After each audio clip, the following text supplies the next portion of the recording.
Сәлем достар, бүгінгі видеода В және Ф дыбыстарының қойылу жолдарын көрсететін боламын. Жалпы дыбыс қоюдың 3 жолы бар. Бірінші механикалық, екінші еліктеу, үшіншісі аралас, яғни әрі механикалық, әрі еліктеу әдістерінде қолданып, араластырып дыбысты қою жолын айтады. Бұл В дыбысы еріндік дыбысқа жатады, яғни ерін арқылы шығады, және Ф дыбысын екеуін ажырату, екеуін қою туралы жалпы түсіндіретін боламын.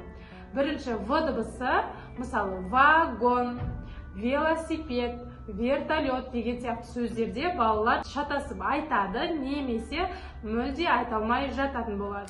Бұл кезде бізге бірінші мақта таяқшалары керек болады. Үй жағдайында В-ны еліктеу арқылы баланы айнаға қаратып, одан кішкене күлімсіреуін сұраймыз. Және астыңғы ернін тістеуін сұраймыз.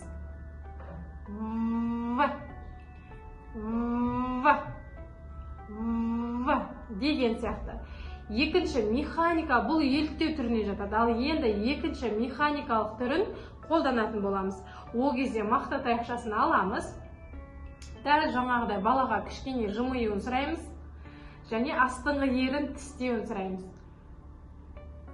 Және екі мақта таяқшасымен оны астыңғы ернін итеріп көтеруге көмектесеміз. В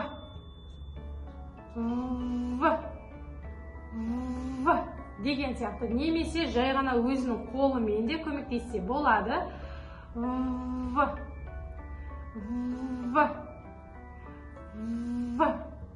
деген сияқты болады. Келесі Ф дыбысы.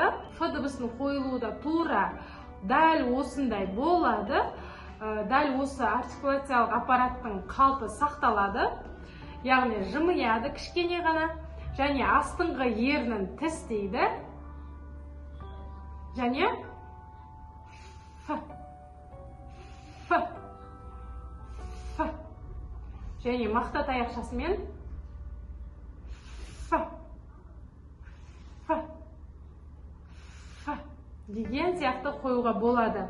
Осы кезде балаға В және Ф дыбысын бірге қойып, екеуінің айырмашылығын балаға түсіндіру керек болады.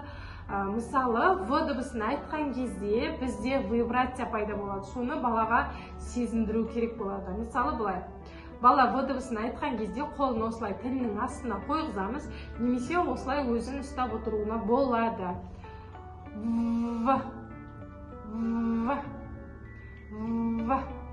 Немесе В дегенде вибрация пайда болады. Бұл жердегі айырмашылық осы. Ф дыбысында жай ғана дыбыс шығатын болады, яғни вибрация болмайтын болады. Мына ол кезде де қолын қоямыз.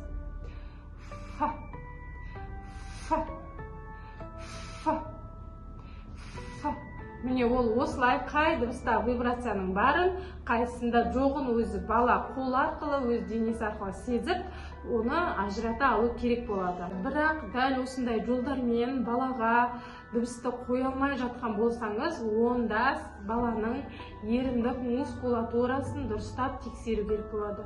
Яғни оның тонусы, ернінің осы беттік мускулатурасының тонусы төмен болса, ол балада біраз қиындықтар болуы мүмкін. Сол үшін оның тонусын қалыпқа келтіріп барып, осы дыбыстарды қоюға болады. Әрі қарай машықтандыру қалай болады, сол жайлы айтатын боламын. Машықтандыру кезде дәл осылай В мен Ф-ны бірге айтқызып, бірге көрсететін боламыз. Ол кезде баланы жалықтырып алмас үшін, балаға қызықсыз болып қалмас үшін арнайы бір ойын ұйымдастыруға болады. Мысалы, осындай сортерді немесе ритмикалық тақташаны қолдансаңыздар болады. Балаға дәл осылай алдына ойыншықты қоямыз. Оның бір қолын осылай тілінің астына қойғызамыз. Дәл жаңағыдай асықпай, кішкене жымиюын және астыңғы ернін тістеуін сұраймыз. В. Ал кеттік. В. Ф.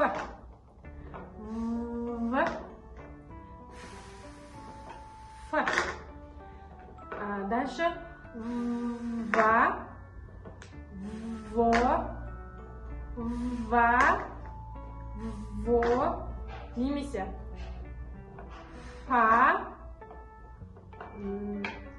фо, фа, фо деген сияқты ойындар, жеңіл ойынмен қатар баланы сөйлетіп отырып осы дыбыстарды машықтандыруға болады.